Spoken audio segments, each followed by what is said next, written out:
Thank you, everyone, for your patience as we've addressed our issues.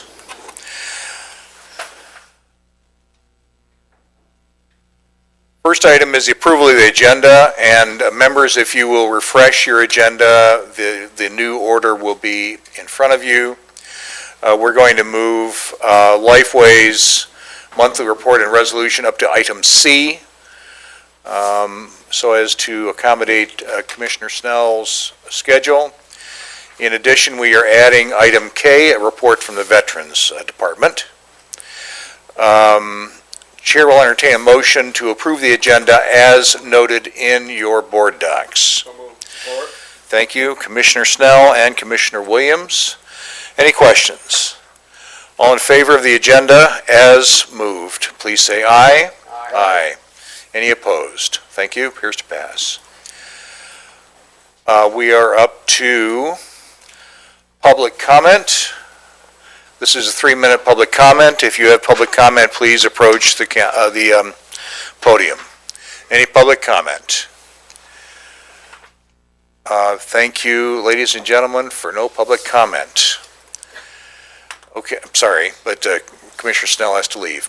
We're up to committee items. First is the minutes from last month's meeting. Chair will entertain a motion to adopt. So moved. Support. Thank you, Commissioner Snell. Thank you, Commissioner Williams. Any questions or comments? All in favor will please say aye. Aye. Any opposed? Appears to pass. Thank you. We are up to appointments of this committee. You'll notice, members, that we have some applicants, thank goodness, for the Department on Aging Advisory Council. There are 5 applicants, including some who have been members. Chair will entertain the pleasure of the committee.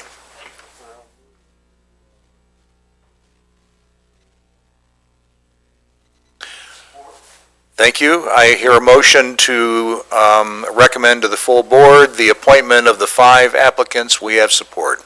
Any questions? All in favor of those 5 applicants going forward to the full board will please say aye. Aye. Aye. Any opposed? Thank you. We're now up to Lifeways, and Director Mary Beth Leonard is here, and also there is a resolution that will be an item for action today. Welcome, Madam Director. Good afternoon, Commissioners. So I do want to cover, in your packet, you'll see this month's report. Really, the things that I wanted to point out relative to the report is that Lifeways this summer had a strategic planning summit with the board, and part of that work was seeking input from our stakeholders around our strategic plan for the next 3 years. You'll see included in the report are the highlights relative to the 5 goal areas, which really resolve around better health, better care, better outcomes, lower cost, and equity.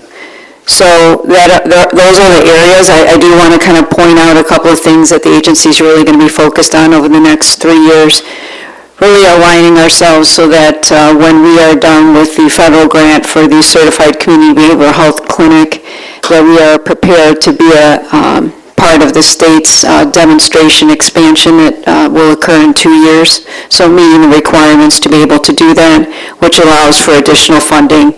And really the most important thing to know relative to the Certified Community Behavioral Health Clinic is that it allows us to serve all in the community. So that's a really great opportunity. We will also be looking at opportunities to expand and evaluate the efficacy of putting into play a crisis stabilization as part of our crisis continuum. So that is another area of focus over the next couple of years.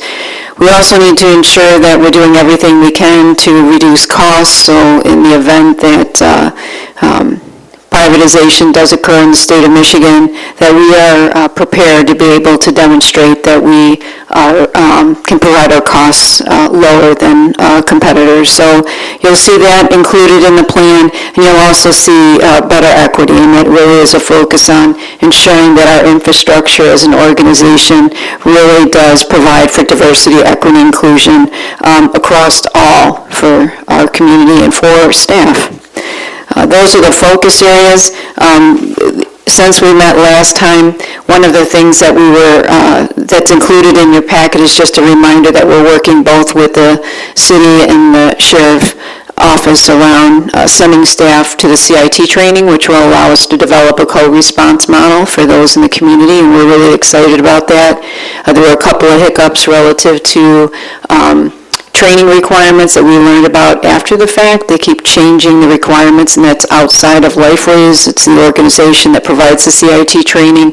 So if you hear that there were some frustration from the sheriff's office, do understand that that really is not on Lifeways' part. That really is the CIT training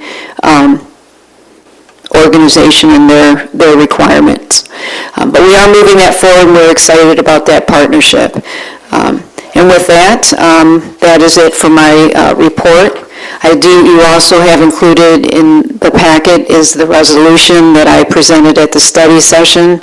And at this point, I would like to request that the committee take a vote on the resolution. Questions for the director as to her report? And Chair will entertain a motion with respect to the resolution.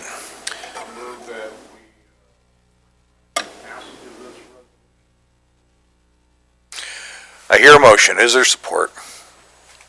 I did not hear the motion. Would you repeat that? I'll repeat the motion. The motion is to recommend to the full board the adoption of the resolution. Support. We have motion and support. Any questions? Question. Commissioner Williams. My only question, I guess, is really for administration. Would we receive any financial gain or loss if we were to move forward with the privatization? Did you say if we moved forward with privatization? Yes. If we were to be for this. From my perspective, that would be yet to be determined. It's too soon for me to say one way or the other on that. This is just a resolution saying we're not in support of privatization. Right, I understand that, but I was curious if we had any information on what the financial impact of this would be. Mary Beth, you want to take a shot at Yeah, I think at this point in time, there's not enough information to know whether or not we would be financially harmed relative to these Senate bills. There just isn't enough right at this point in time to be able to answer that question. Okay. Nothing further. Further questions? Commissioner Snell. Thank you, Mr. Chair. It's my understanding that if the Senate bills pass, then the oversight of this committee is eliminated. Would that be true? That is absolutely true. If you look at the language in the bill over a period of time, it would be removed. That is absolutely correct. Any further questions? Question is on the recommendation of the resolution to the full board for adoption. All in favor will please say aye. Aye. Any opposed will say nay. Nay. Resolution passes. Yes. I'd like the record to reflect that I wanted to abstain from this vote until further study. Okay. Let's see. We'll stand at ease for just a moment.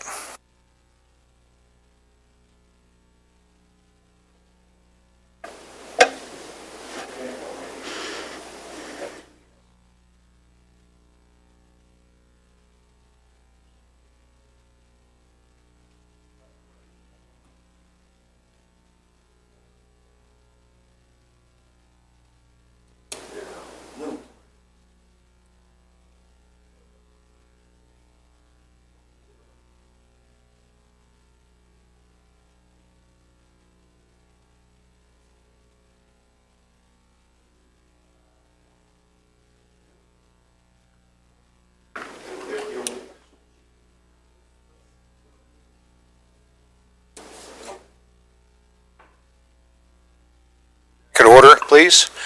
Commissioner Williams, if you would give us a view on your reason for abstention, please. Chair, so I've been doing some homework on this, and I guess just in short, I just would like to do more homework before voting yea or nay. Okay, thank you. So what I heard was 2 yeas, 1 abstention, and 1 nay.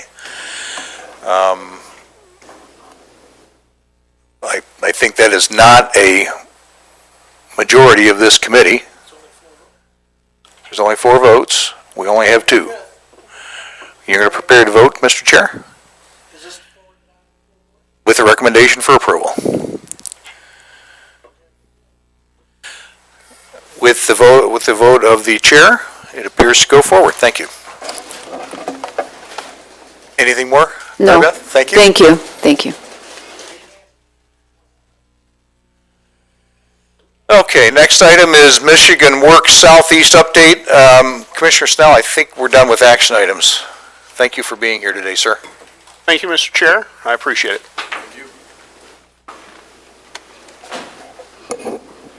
Good afternoon. Welcome.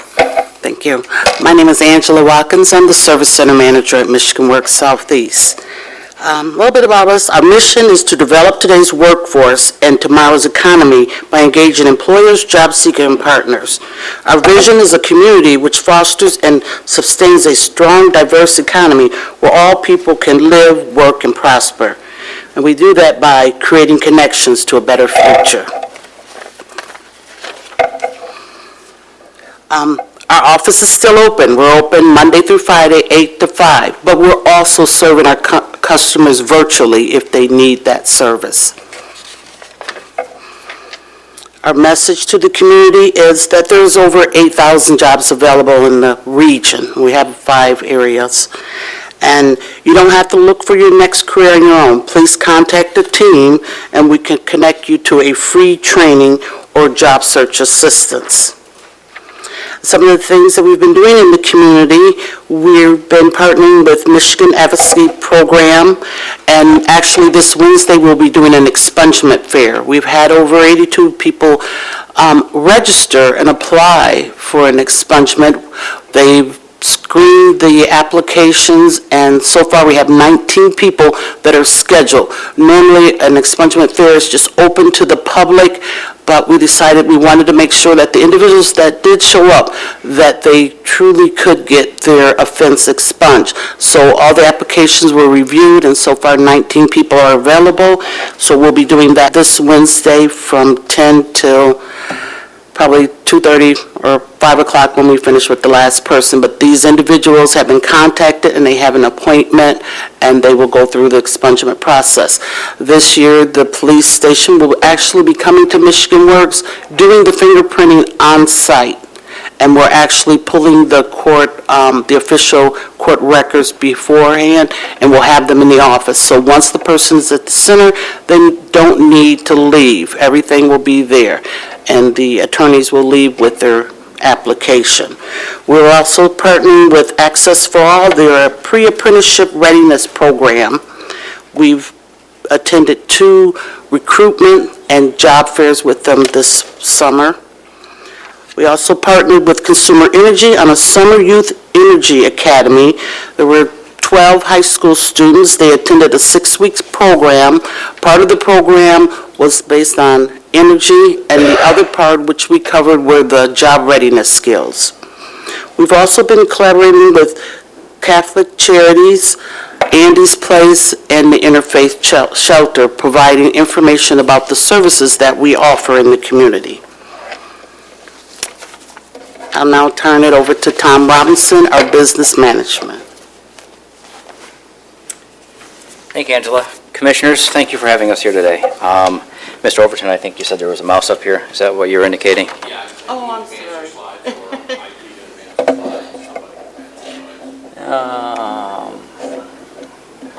I'm not sure if I'm seeing the mouse move. You're right there. Where's that? Sir. I'm just not seeing it move here. Okay, Perfect. You are on my slide. So thank you for having us here today. My name's Tom Robinson. I'm the Business Service Manager for Michigan Works Southeast for all 5 counties, including Jackson County.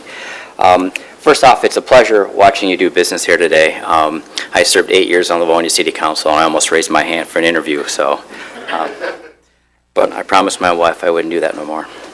But since the last time we were here, I want to give you an update on what we have accomplished in on the business services team. The biggest item that we have going right now is the annual Going Pro Talent Fund application season that we've been going through. I think the last time we were here, I gave you some of the numbers on the information sessions that were attended, and I have some updated data. So when we did the info sessions, we had 115 people attend the information sessions or organizations. We had 113 one-on-one meetings completed where we meet with a business or an organization and talk to them about Going Pro and help them do the application process. We submitted 33 applications here in Jackson County. Overall, we had 106 total applications submitted, which is one of our largest years yet. We had 17 Jackson County employers apply for $1.4 million, and our overall applications were just over $5 million. So we are waiting for the approval on those, or the awards to be announced for those grants here this week still. So by the end of the week, we hope to know what companies here, both in Jackson and the other 4 counties, were approved for Going Pro Talent Fund grants. Next slide, please. Some of the other activities that we've done is Employer of the Day events. We are doing back to face-to-face events in our centers. We've done 12 companies or organizations so far in the last quarter. We also have done incumbent worker training grants. We've done 4 of those here in Jackson County for a total of 23 trainees in the last quarter. And currently there are 1,596 active job postings on My Talent here in Jackson County. So this is normally a slide that Shamar or Misty would cover, but I'm pleased to do it for you here today. Michigan Works Southeast is a resource for Jackson County. We have 2 sides of our services, on the business services side and the job seeker side. On the business services side, we do on-the-job training, incumbent worker training, Going Pro Talent Fund grants, foundational HR assistance, recruitment, corporate assistance, and EDSI solutions, which is helping turn around businesses that are struggling. So we'll do an IWT grant to help train the leadership team in an organization to turn around their organization. And on the job seeker services side, we have training opportunities in classroom and on the job, career and coaching and labor market info that we can provide, paid work experiences, apprenticeships, and adult education services. I think this is Shamar's favorite slide. He asked us to repeat it again today, and how you can help get to know us. Again, my name's Tom Robinson. I'm the Business Service Manager. I think I'm becoming familiar with the names and faces here today, so thank you for that. This is Angela Watkins, the Service Center Manager. Set up some time. Please come and visit us. Connect with businesses in need, and refer them to us, please. Send job seekers our way. Be an advocate for Michigan Works. Reach out with any workforce questions that you have. Our contact information will be on the next slide here. And know that we're more than a workforce agency. We are a connector, so making connections to a better future. With that, if you have any questions of Angela and myself, we're here to answer them. Questions? Commissioner Williams, and then we'll do Commissioner Bear. I don't have a question, but I do have a comment. I just wanted to express my sincere thanks to the both of you for your work and what you've done with Michigan Works. I've counted it as a privilege and an honor to be able to work alongside you as a member of the consortium board.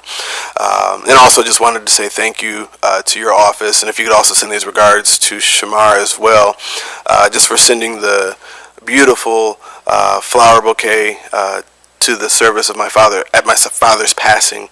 My mother found them to be very, very beautiful, and she really appreciated it as well. So just wanted to say thank you for thinking of me in my time of bereavement. Thank you. We have a meeting with them this afternoon. We'll pass that along. Commissioner Bear, please. Good afternoon.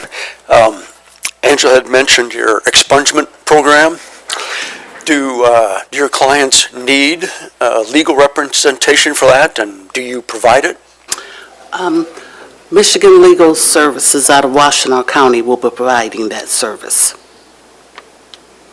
Okay, thank you. 6 attorneys coming down for the expungement fair. And they'll be actually filling out the application for the expungement with each participant. Okay, so legal consultation they need will be provided. Yes, it is. Thank you. Thank you.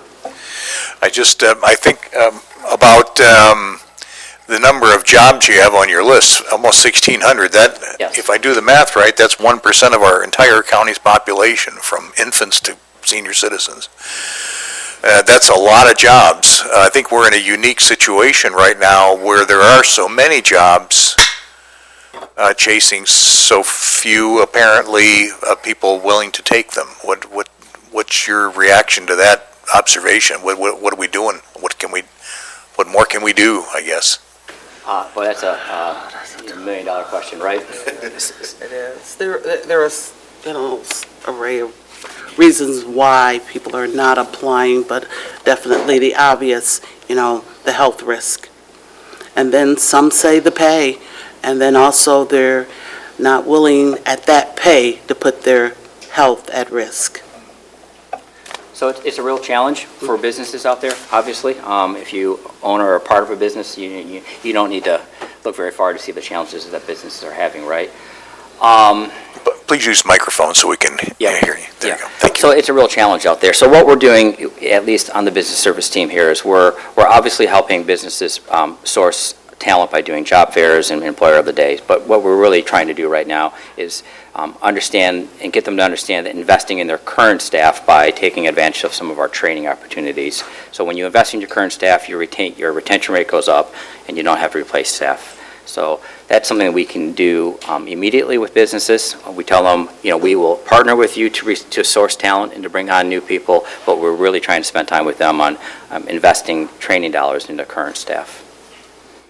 The other thing we're working on is, we'd like to put together a larger region-wide discussion on that topic, right? I'm working with some business leaders across the 5 counties to have a forum, maybe with some of you as guests, where we talk about what needs to change to raise that conversation about what we need to do to change the job market in the other direction. Okay. Any more comments? Okay. Thanks for coming today. Appreciate the work. Press on. Thank you, Commissioners. Thank you. Have a great day. Next up is the Department of Health and Human Services, and I think I see Zoe Lyons here.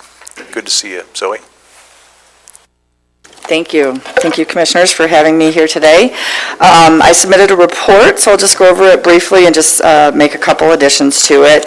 Our child care fund, so the budget for the upcoming year has been completed and approved at all levels, so we're set to go with that.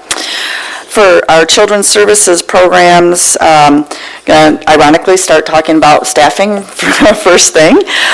We have 42 allocated positions for children's protective services, and we currently have 9 vacancies. So that's close to 25% of our staff, of our positions are vacant.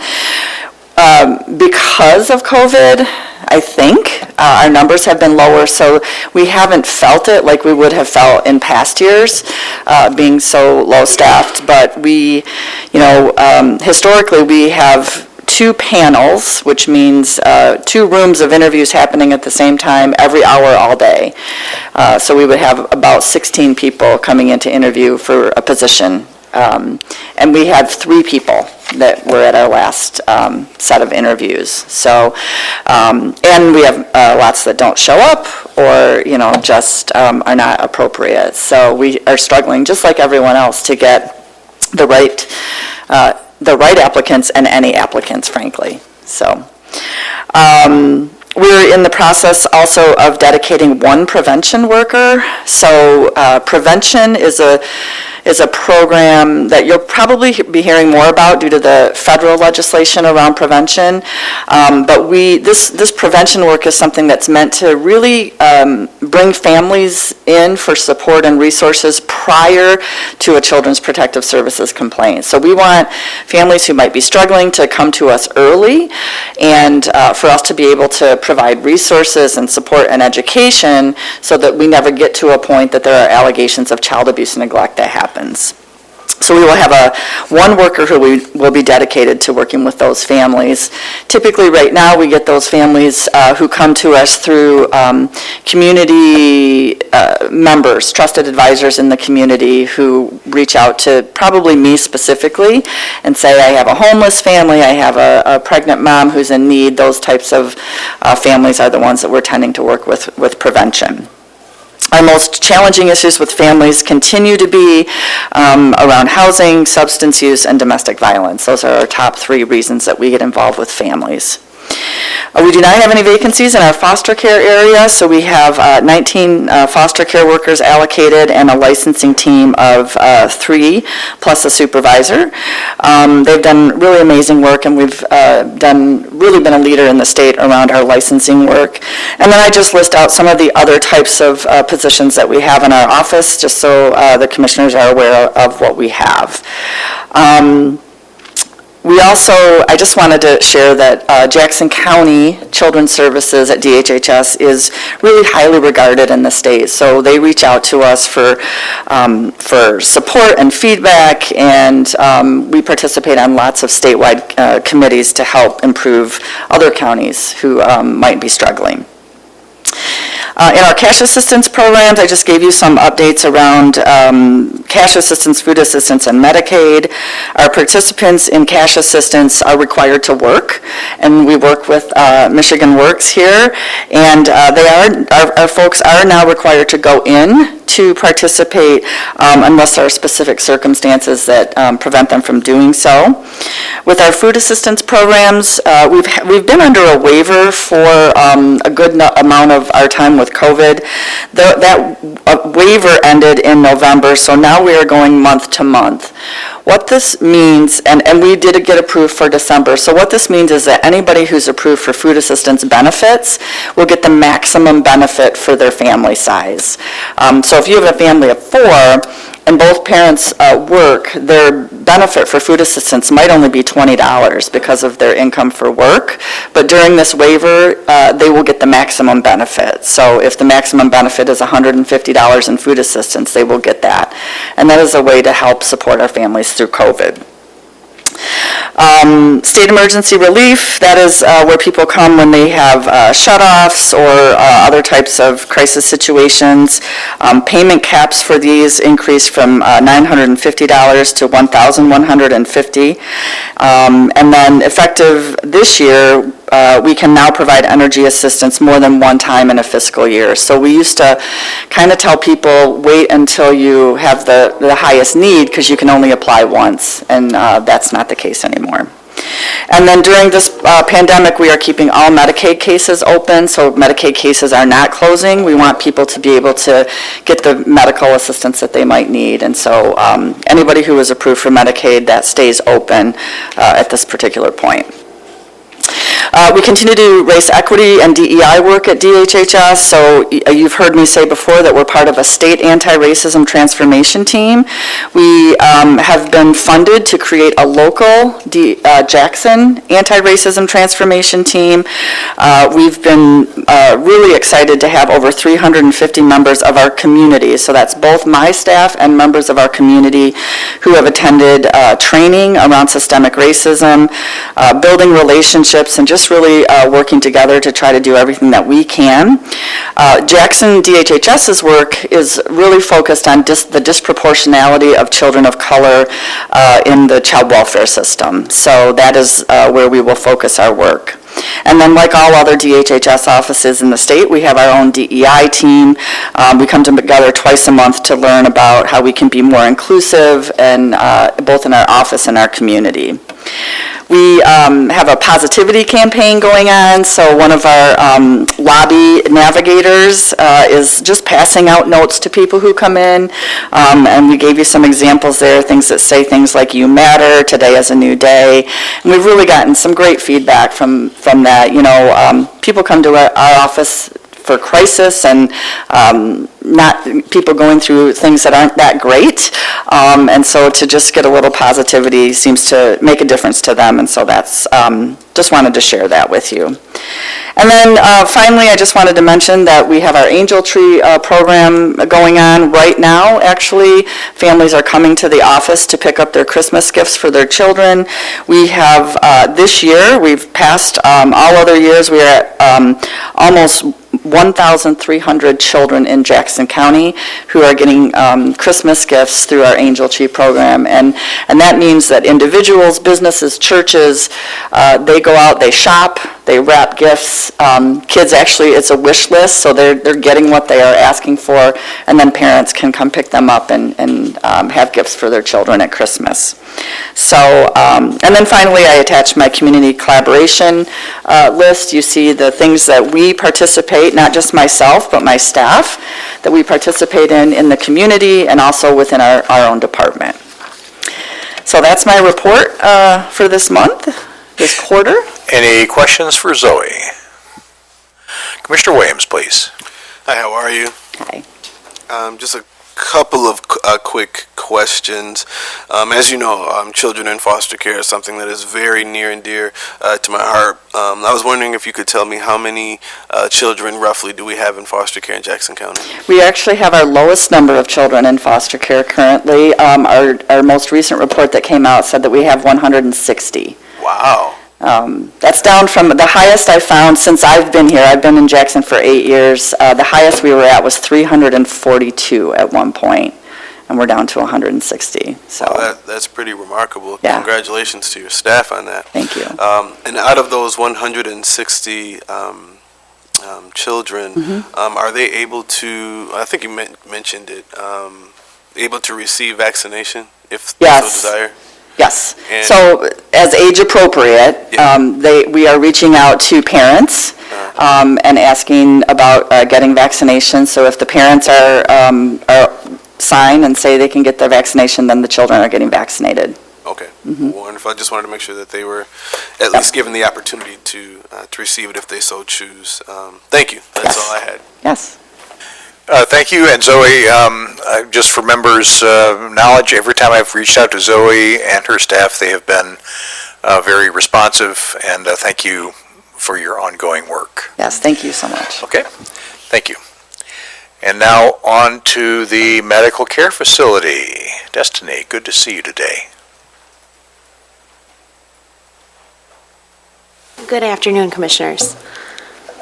Okay, so I have our quarterly report for you, and I'm just going to go through the financial section with you.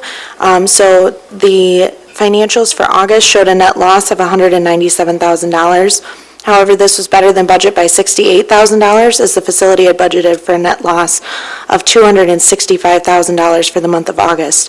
Revenue was under budget by $56,000, but expenses were also under budget by $124,000. The census averaged 154, which was one bed better than the budget of 153. Now, this was a budget amendment that was made to go effective in August. Prior to that, the budgeted census had been 184. So I just wanted to draw that to your attention. So for September, September showed a net gain of $1,083,000, which was better than budget by $830,000, as the facility had budgeted for a net loss of $253,000 for the month of September. Revenue was better than budget by $979,000, and expenses were under budget by $104,000. The census averaged 155, which was 2 beds better than budget, with the census of 153. That additional revenue was due to the employee retention credit, was it not? That is correct, yes. Yep. So that's a one-time sort of a thing. So, yeah, it was for 2 quarters of this year, and then it has since been suspended as part of the infrastructure package. For October, we did show a net gain of $358,000, which was better than budget by $506,000, as the facility had budgeted for a net loss of $277,000 for the month of October. Revenue was greater than budget by $506,000, and expenses were under budget by $129,000. The census averaged 155, which was 1 bed better than the budgeted census of 154. One of the things that I did want to draw attention to is you may notice that we had budgeted for a fairly significant loss in each of those months, and that's because we did not include the revenue that we would receive from the employee retention credit in the budget amendment because it wasn't a sure thing. So just to kind of give you an idea, year-to-date at the end of October, we had a net income of $3,291,906. So currently, we have cash on hand for 151 days, which I think is an important number for you as commissioners to be aware of. Our AR, or accounts receivable, is 47 days out on the return for that because of billing. Our goal is 40 days, but that is something that we have not seen in quite some time, so we're continuing to work on that. If you notice the census graphs that I've included, you'll notice that the census has started to stabilize a little bit more in this last quarter of the year, and so that was what caused us to decide to amend the budget to that census number of 154. As far as COVID-19, we have been considered to be in outbreak status since September 14th. So for us, outbreak status is any care partner or resident case. Prior to November 12th, that caused us to have to stop visitation. CMS from a federal level has changed that requirement, so although we continue to be considered in outbreak status, our families are now able to come to the facility and visit. So currently, since the beginning of the pandemic, we've had 86 residents that have tested positive and 103 care partners. We are seeing an uptick in care partner cases right now, but we have not seen any resident cases since September. So that is good. President Biden had made an announcement that all nursing home employees were to receive the vaccine. The details of that mandate was released November 5th. However, that mandate has now been put on hold due to a federal injunction. At this time, JCMCF is not moving forward with that until the injunction is off hold. The requirement was that all care partners would be required to get their first dose of the vaccine or the Johnson & Johnson vaccine by December 6th. So currently, we still have about 50 care partners that are not vaccinated. We're continuing to provide education around that. We've reviewed exemption requests, but we are not moving forward with the enforcement of this until that is solved in the courts. As far as overall our people and workforce goes, we do have some outstanding grievances that we are working through with the different unions. We're also in wage negotiations right now. All of the unions have now negotiated their wages and they're doing their ratification votes, and that will be going before the DHHS board on December 20th at our next board meeting. And I think that is the majority of that information for you. We are still seeing an increase in mandatory overtime, and this is mainly due to an increase in call-ins for both nurses and CNAs. We're seeing a lot of variety in reasons, a lot of childcare issues. We're hearing from particularly our CNAs. So I did include that trend for you. We're going to be starting some new programs at the beginning of the year that we hope will help incentivize good attendance and help for those individuals that may be struggling with what we've all been taught is the proper work ethic, to give them some good motivation and positive reinforcement on how work should be done.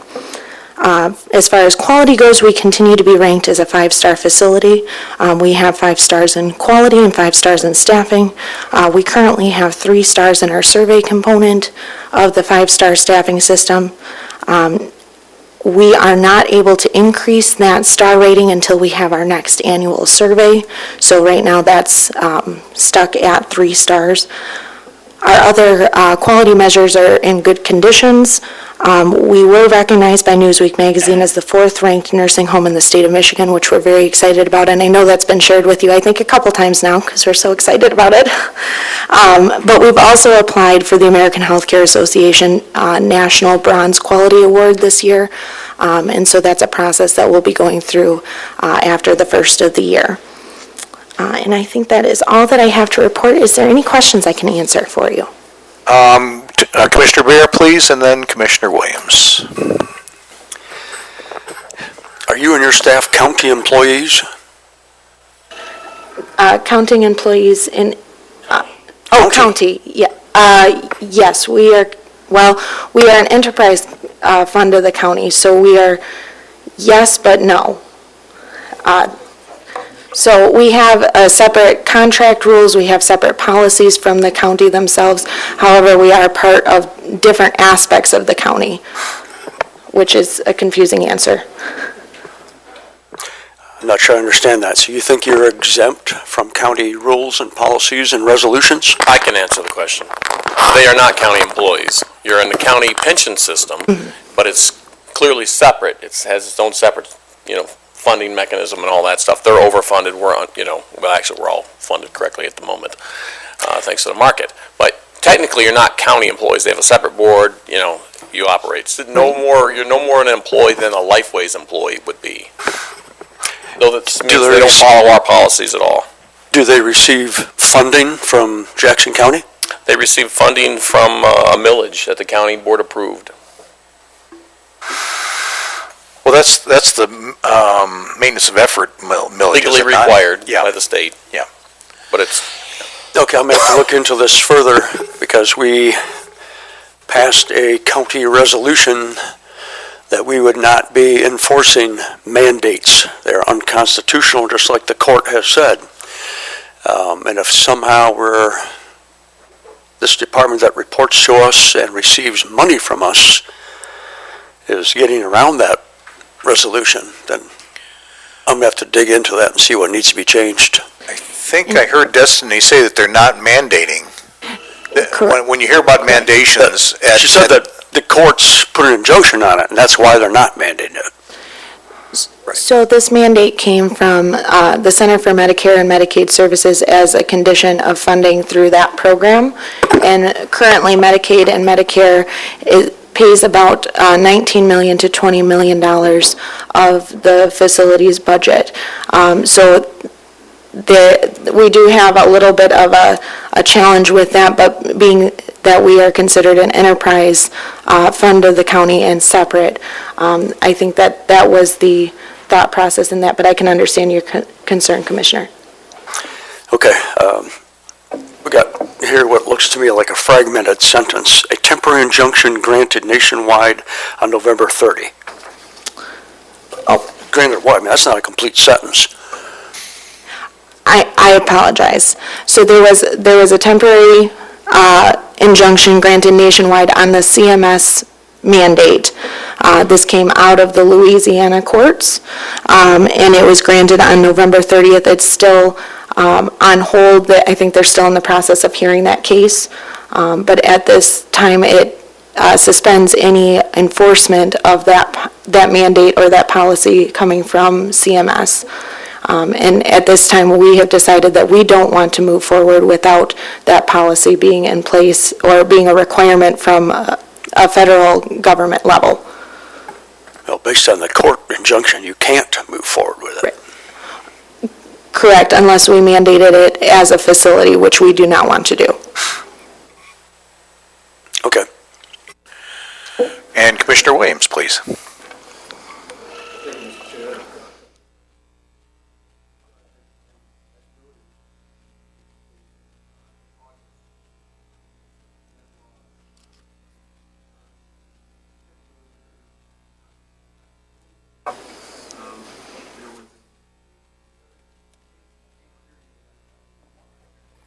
Is that better?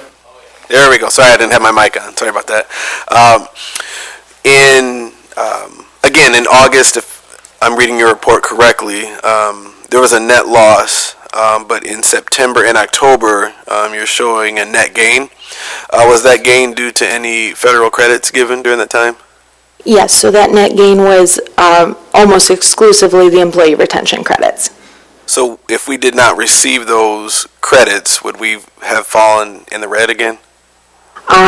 Yes, for those months. However, we have made some adjustments since that time in what we had budgeted for census and some of our expenses to try and offset that if those credits were to go away. Okay. So when is the last, if you don't have this information in front of you, that's fine, but from your recollection, when is the last time the facility finished the quarter in the black? I don't have that information off the top of my head, but I can find that out and I can email it to you if you'd like. Okay. I think the best protocol calls to email it to to administration, and then he'll send it out from there. Absolutely, I can do that. So I'm, and this is not necessarily directed to you, but it just seems as if we continue to keep having the same conversation of concern of there being consecutive net losses since even my infancy of being a county commissioner. And I understand that the county government isn't necessarily in this business to make money. However, we need to be sure that we're making the best decisions with the county dollars that are sent to the facility. And my concern is if we continue with what we're doing, we're going to keep falling further and further into the red. And I appreciate that you mentioned that you're making some changes and you're trying to put the best pieces together to come out with a positive result. But I'm wondering if there needs to, if we need to have additional conversations or an audit performed or whatever the case might be, just to help us get closer to the black in that regard. So that I just have some very, some great concern as it relates to our expenditure here, because it's not that we're falling in the black by a couple $1,000, but in the red by a couple $1,000, but we're hundreds of thousands of dollars consecutively. And that's over time. That is a lot of money, and so we just want to make sure that we're doing what's necessary in that regard. And then you also stated, and this is just for my clarification, you stated that we had a round figure 150 days for cash on hand. Yes. Okay, at day 151 or 152, what do we do from there? So that cash on hand figure is based off of if we had no revenue coming in whatsoever. So we would be able to stretch that 151 days much further than that, because we do continue to have revenue coming in. But that is part of what is going to continue to sustain us over time. And I do understand your concern about seeing the facility in the red month after month. And again, I want to draw attention to, even though the budget was budgeted for a net loss, we have actually seen gains because of those programs. And I appreciate that. And I understand that they're not an ongoing program, but part of my obligation is to find those programs as they become available so that we can continue to make the facility sustainable. But we know that as those programs begin to dry up, we have to get more and more creative. Thank you. So finally, then, as we understand that any resolution passed by a county government doesn't necessarily direct or enforce any law, but just states, more or less states an opinion. But I do want to make sure that those in your care, if they are requesting a vaccination, if that is their choice, if they're requesting that, they do have the opportunity to receive that.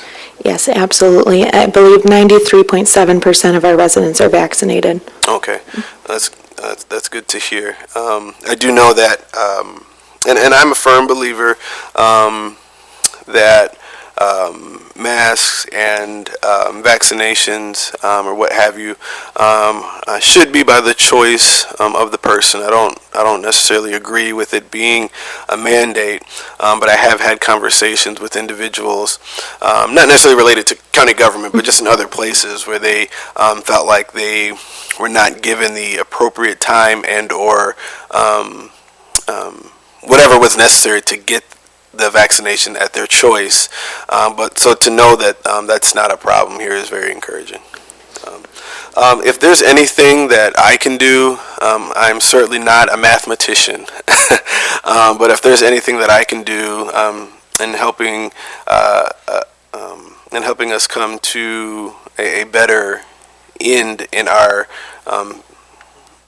in a quarter, or in any quarter, if there's anything that I can do to help with that, please let me know. Thank you. And also, too, I appreciate what you're doing. You are in a very challenging position, and this isn't the first time that any county commissioner has expressed their concerns, but yet you come back with a report and you do your homework. You're doing what you can, and so I do want to say that I can see that, I appreciate that, and I hope you don't feel as if I or any other commissioner is kind of backing up against the wall and enforcing this great deal of pressure, because that's certainly not the case. We're here, we're standing with you, and again, I appreciate your strength and determination during this time, not just looking at the numbers, but yet going into this line of work and being a frontline worker in this pandemic. I just want to personally say thank you for everything that you've done. Thank you, Commissioner. Well, and Commissioner Williams' comments are really go to the requests that we've made, this committee has made to you and to your committee, your governing committee, about, what do we need to have in order to break the facility even, or come close enough to breaking the facility even, that we don't have to increase the millage for the maintenance of effort. I mean, that's the main thing, is that the county would have to do. Realizing that you are the facility, for many people, of last resort, and we conduct this operation as a matter of grace to those of our society who stand in need of its services. And so we do have a millage in place, but if there comes a point where the maintenance of effort from the county is inadequate, we need to know that sooner than later. So I think I'm saying the same thing that Commissioner Williams said in a different way, but that's why we continue, and I will continue to press for knowing what's necessary to break us even, or at least to know whether we're running into a situation where we need to consider more what the county's involvement in the medical care facility should be. Yes, and I fully understand your concern from an oversight perspective, and needing to do that, so, thank you. Okay, anything more for the medical care facility? Commissioner Williams. I'm sorry, I forgot on one additional question. In your report, did you mention anything about staff at all, in terms of, are we fully staffed, understaffed? I did not. We are not fully staffed. Okay. We have currently about 60 open positions. About 40 of those are in our nursing department. But part of that does have to do with the fact that our census is lower. Oh, okay. So, but we aren't able to increase our census because we don't have staff to be able to care for those residents. So it's kind of a circular effect. Particularly with our CNAs, that is where we're finding the most challenge. We do have some challenges with finding nurse candidates right now, but primarily we're seeing that with our CNA candidates. And that's a very tough job. It's very physically demanding, especially with the PPE that we're required to wear. Currently, because we've been in outbreak status, we're wearing N95s. So when you're assisting in moving a resident, turning, repositioning them, maybe helping them walk back and forth to the restroom, it's hard work to do in an N95, so. Thank you, Mr. Chair. Nothing further. Okay, thank you, Destiny, for coming in today, and have a good Christmas. Thank you, you as well. And MSU Extension Memorandum Agreement. Well, I guess this is an actual action item here, Mike. I missed this one. We don't have Ray here, but we'll see how it goes. There's three of us. Okay. Good afternoon, Commissioners. This is our standard agreement that's been before you in the past related to our annual general fund budget allocation that you provide. Just outlines the services that Extension provides and what the county provides for that contractual budget agreement amount of $93,970. Be happy to answer any questions about it, just requesting it be moved on to the full board for approval. Questions for MSU? And I guess I would ask the administration, is this consistent with our work plan and budget, Mike? It is. Mr. Chair, if there's no further question or discussion, I offer motion. Commissioner Williams moves the adoption or the recommendation of the agreement to the full board. Is there support? Thank you, Commissioner Bear. Any more comments? All those in favor will please say aye. Aye. Any opposed?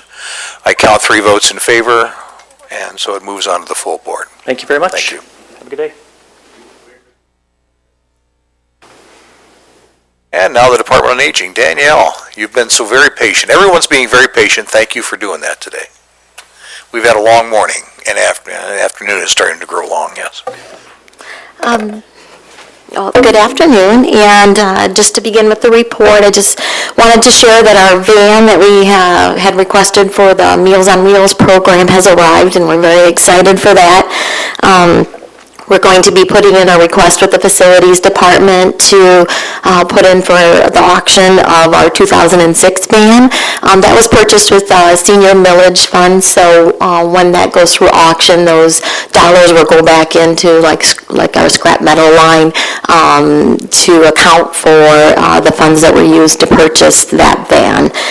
So our current vans, the oldest will be a 2014. So again, we're very excited to get that into play. Over time, that 2006 van had about $10,000 in repairs throughout those years. But if you kind of calculate that out, it's actually been a pretty affordable van. That's the one reason we kept it for so long and replaced other vehicles that may have been a little bit newer than that. We had an unexpected equipment need that came through in November. One of our 60-gallon Cleveland kettles had gone down. It was not able to be fixed. So we had an expense that came in around $24,921. We were able to go ahead and get that taken care of. We had money within the current budget to help absorb that cost. Again, that could be related to different supply items that were underspent and some staff positions that were not filled. So we were able to go ahead and get that taken care of. So that equipment piece is on order. We're in the process of planning for our 2022 Soups On for Seniors event. It'll be March 8th, and I'll continue to give you updates as we proceed towards that event. But I just bought a couple bowls, and we work with our seniors who paint bowls. So the picture that's on your report are some bowls that were painted by one of our seniors that comes into the co-op center, and they'll be put into the auction. She paints kind of a different bowl set each year, so we're always amazed with what Karen creates and wants to put into the auction. And we work with in the past, we've worked with nursing homes in painting some of the bowls. That's been a little bit more challenging this year.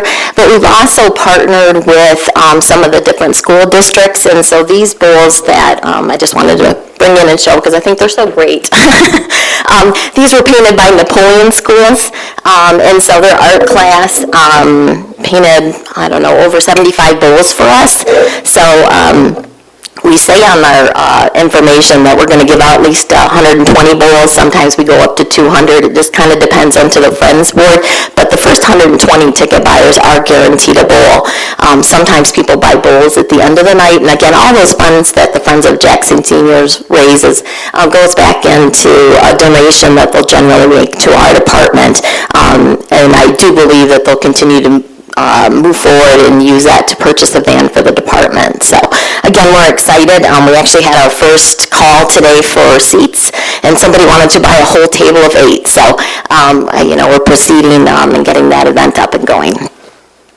And I put on there a couple moments of excellence, and I think the first comment talks about the Meals on Wheels transporter, noticing something wrong with the senior. And so again, it's just that, remembering with that service, it's not just the nutrition that we provide in the community, it's definitely that eyes on a senior, so that driver noticed that something wasn't quite right with the senior that they have gotten to know. And so they reported that to the office, and so then we're able to make that call out to the emergency contact and say, can you follow up and check with this person? We just noticed something was different. So again, with that person, they were able to get the help that they need. So again, the services that we provide, again, the nutrition is so important, but again, that daily contact for people that do not have people checking on them regularly, may not have close friends or family nearby, that we're able to again help support them. And does anybody have any questions? Commissioner Williams, please. First and foremost, I just wanted to just share with you that over these past few years I've been in office, I've gotten to know a lot of your staff and several members in my several of my constituents receive services, and they all have had nothing but good things to say about the staff and the services they receive. So I just want to say thank you for what you do. My only question I guess I have relates back to a purchase that we made some time ago about the trays and things. I was just wondering how we were doing in the midst of the pandemic, and I know we saw a little bit of an increase in service there, so I was just curious as to how we were coming along with that.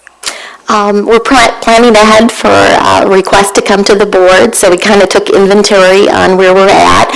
We'll probably be coming back to the Human Services probably in February with a request to look at purchasing those items again. Okay. So we're keeping tabs on our supply, and we notice with the increase we're going through it a lot quicker.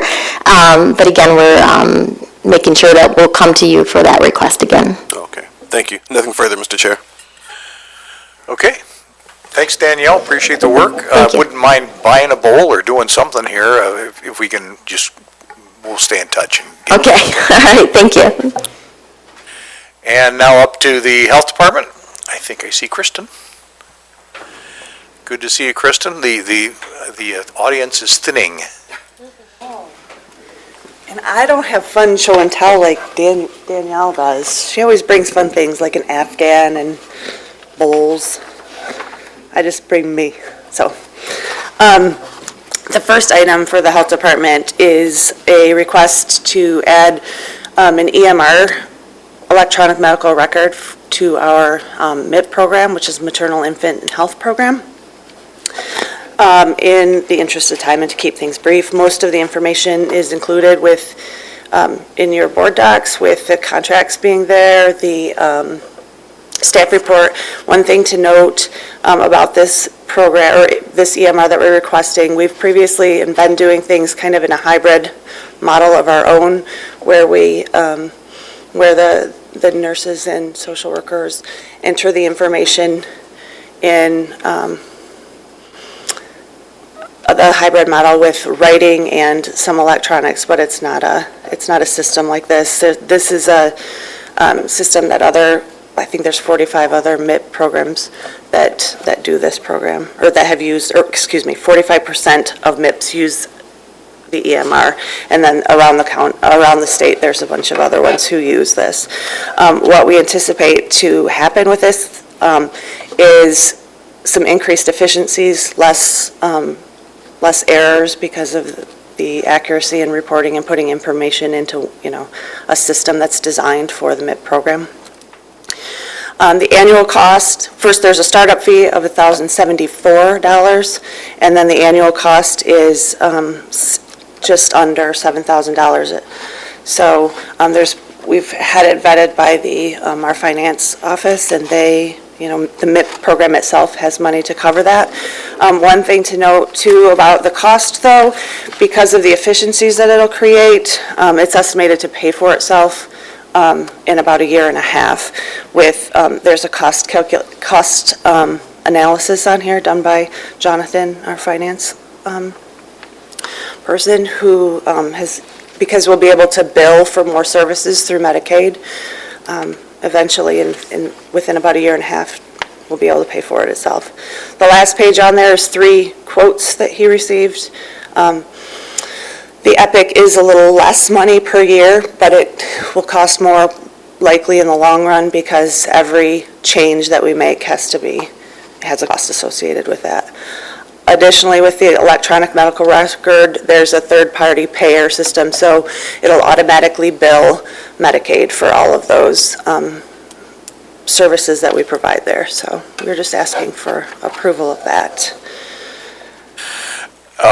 So a chair will entertain a motion on this, and then I have a question for administration. Commissioner Williams moves the adoption of the recommendation, and I hear support from Commissioner Bear. This seems like a relatively small potatoes sort of a thing. Mike, is there a particular reason we have to approve this here?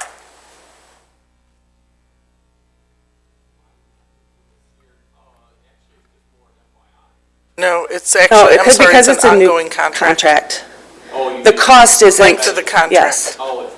The length? Yes. The financial portion we could approve, but because of the length of the contract, it has to come to you. Just wanted to make sure I understand it seems like the dollars are kind of small. That's why I wanted to think about, or I don't want to get us involved in nickels and dimes here, okay? Yeah, no, it's not the cost. Okay, it's the length of the contract Is covered, but yeah, the contract, because it's not a set contract, but it just is the ongoing. Very good. That's the answer then. Any further questions about the motion? Okay, all in favor will please say aye. Aye. Any opposed? Thank you, it passes. And that'll move to the full board. Okay? So the And next go ahead. item is just on my regular monthly agenda. There's not a whole lot extra to report on here. The front page or the separate page on there kind of points out some highlights. We are doing boosters for all ages from 5 up through 105 or however old. The clinic is just staying very busy. We've done 2 immunization clinics at the schools. East Jackson and Vandercook Lake both asked us to come in, and so the nurses went over there and did 2 clinics there.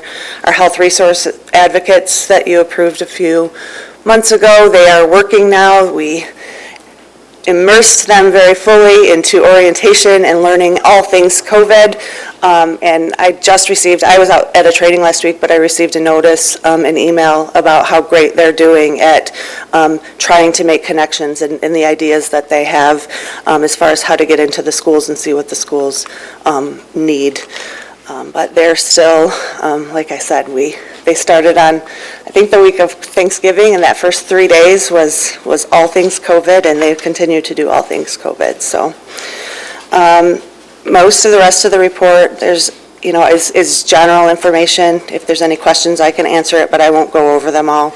We are almost fully staffed, which is great because it's been a long time coming. I think there's just a couple openings left right now. And one was due to a recent resignation. Of note, in the environmental health department, though, is something coming to you that'll come to you next month. We have to update the soil erosion ordinance, so that has been vetted and gone through the EGO process and what they require as changes for our soil erosion process, so that'll be coming to you next month. And then I actually worked on it previously, but an Elbro Creek restoration grant project for E. coli, they're going for that again this year. So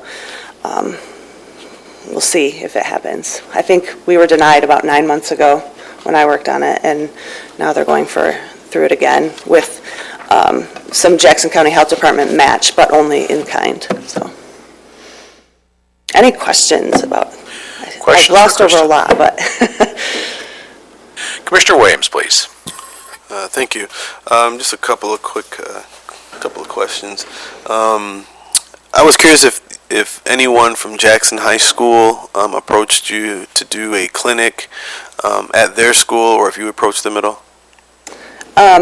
I don't know for sure. Anyone that has approached us, we have the availability, we have the staff and the ability to do it, so I know that's how. Matthew Budd, the Director of Personal and Preventive Health Services, would be the one who would handle that. So I wasn't specifically, but I know we're not turning, I know we have staff available to do that. That's how we got in with the Jackson schools, so, or with the East Jackson and Vandercook. So I'm not sure, I can check on it. Do you know someone that was, or were they looking for it? Had you heard, or?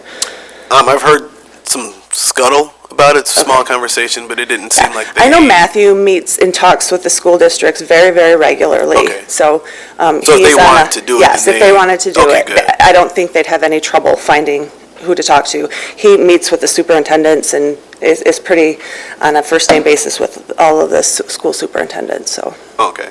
And then my last question is, I have received several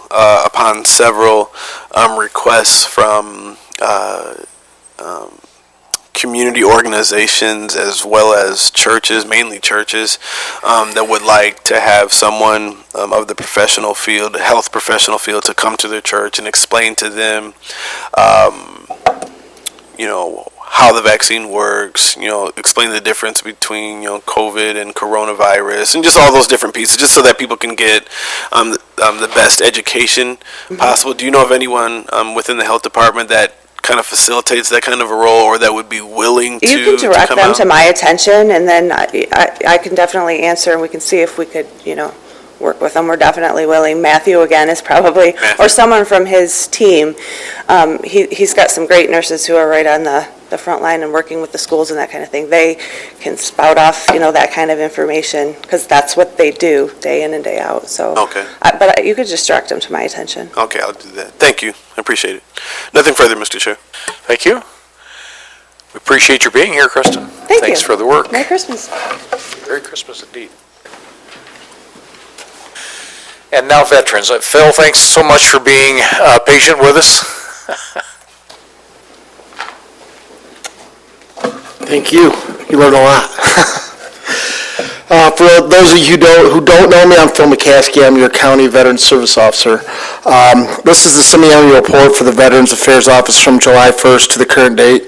The office has had 192 scheduled visits and 30 walk-in visits, and over 500 phone calls pertaining to various questions that people are seeking answers to. Out of those 222 visits, we've generated over 521 forms, 60 being compensation and pension claims, 25 being death pension claims, and over 30 market applications for deceased veterans. And 160 POAs. The power of attorney forms are limited power of attorney, basically allows access to myself into the VA system through a limited power of attorney, and we work very closely with the American Legion, who I am accredited through along with the VA. So we use pretty much American Legion as our power of attorney in our office. Simply that, the reason that is because the other organizations, they're all bound by a national charter of their own. They have different rules, they want different things, and it's just, I don't need that accreditation from all those organizations to do what we do on a daily basis there.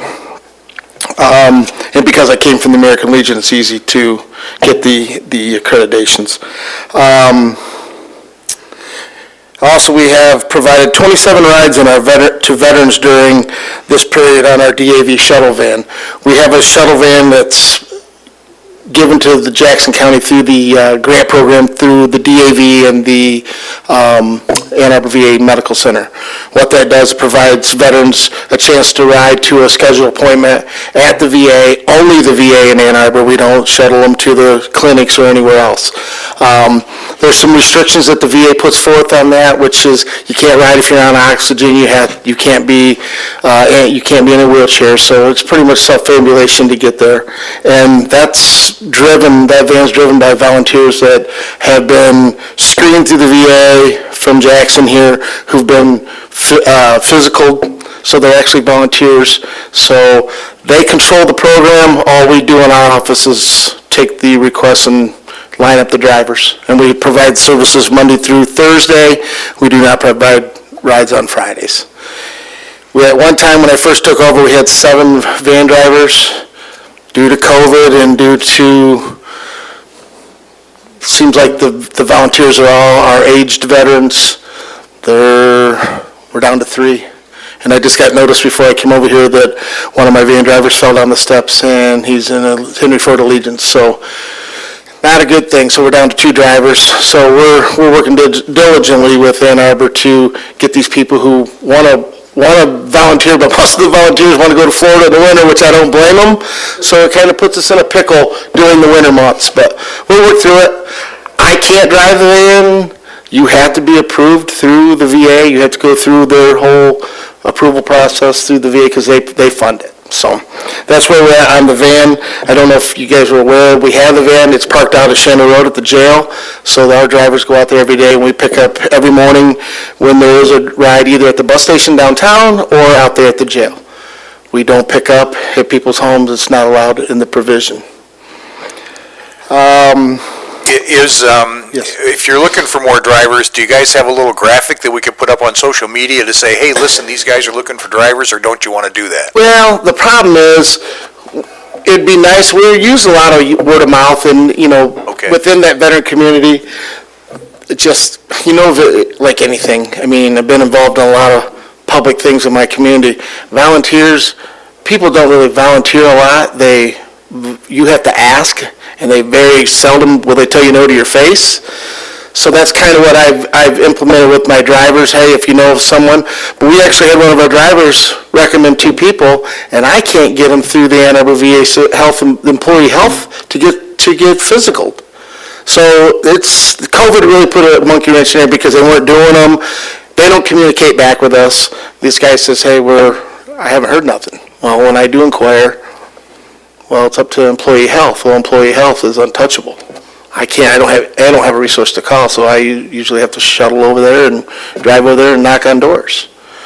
So, and Friday, they've closed the VA to the public again. So now Ann Arbor VA has been closed. They threw the service officers, everyone has to leave that's non-essential staff, and if you don't have an appointment, you're not coming in. So it's an intricate, the feds do what the feds do, so it's kind of tough dealing with what we deal with. And we've seen now most of the appointments are all telehealth.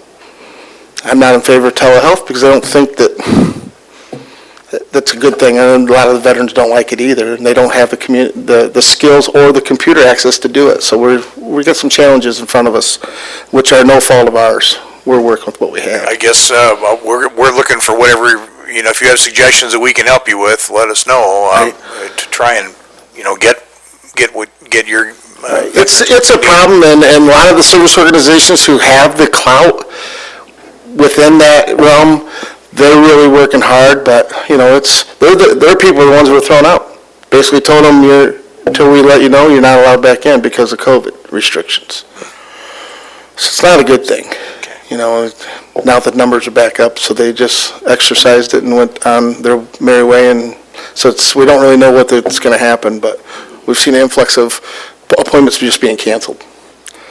Also, our office is currently partnered with the American Legion Department of Michigan, providing accredited service officers 2 days a week and assisting with claims within our office.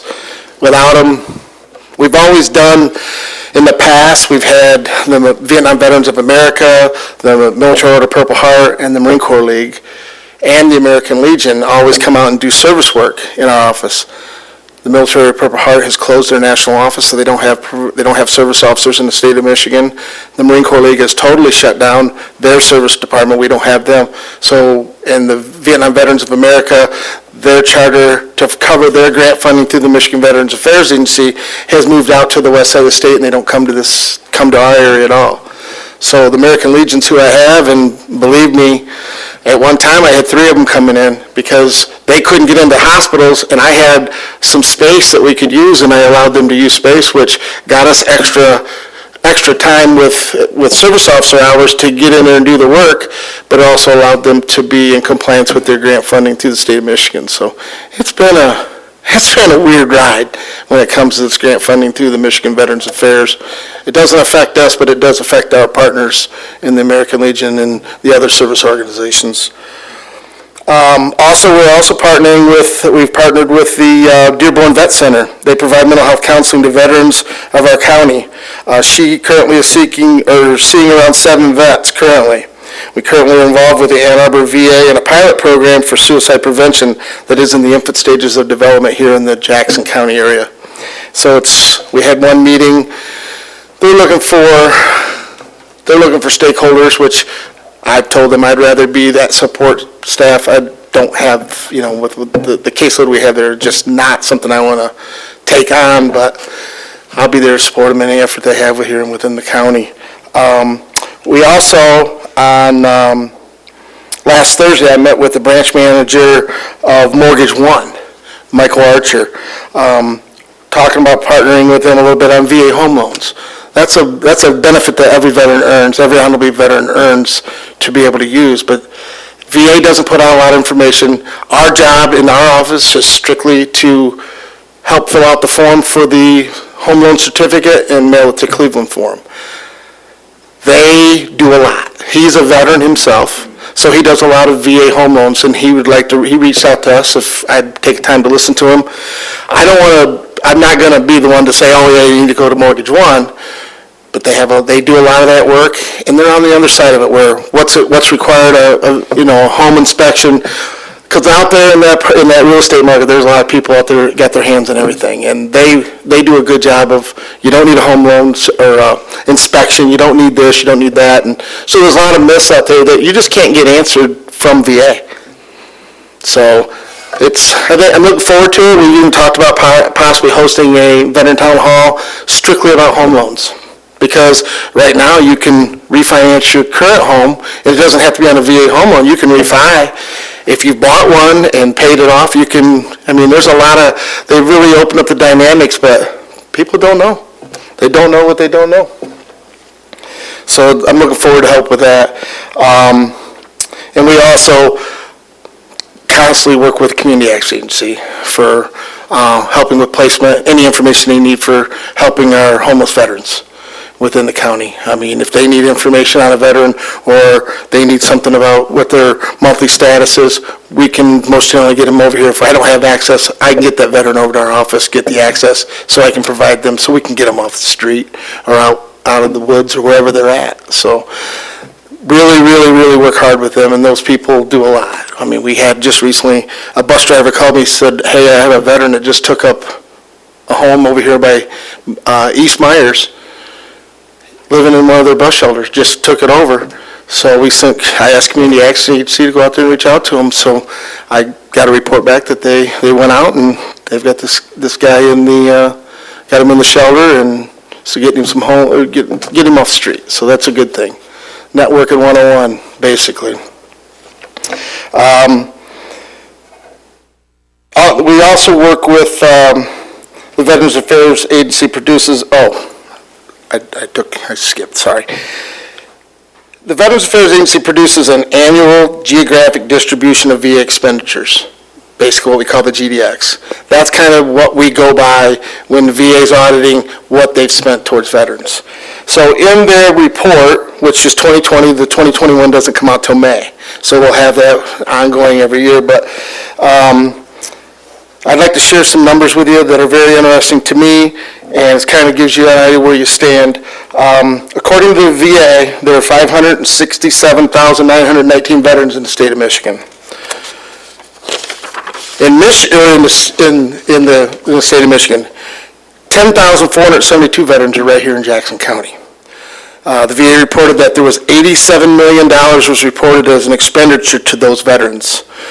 And I'd like to break a little bit of that down, a couple of the big topics here. $44 million was in VA compensation pension payments to veterans. The other thing was $39 million in medical care costs for those veterans. These are the two largest categories. The $44 million is actual dollars being paid to veterans, which potentially is being spent right here within the county. This is money going to the veterans that they ultimately pay their house payments and buy groceries. So it's a huge amount of money. Where we rank within these counties, there's 83 counties in the state, as we all know. Jackson ranks 14th in veteran population. We rank 12th in total expenditures, 14th in comp and pen payments paid out, and 10th in medical care facilities. And I think a lot of that's got to do with the fact that we have a clinic right here in Jackson County that all veterans come to, but it gives people in this county more services, really, because they're right here. People who live in the southern Hillsdale County, a lot of those people are going to Indiana because they're closer in geographical location, so it isn't involved in the numbers.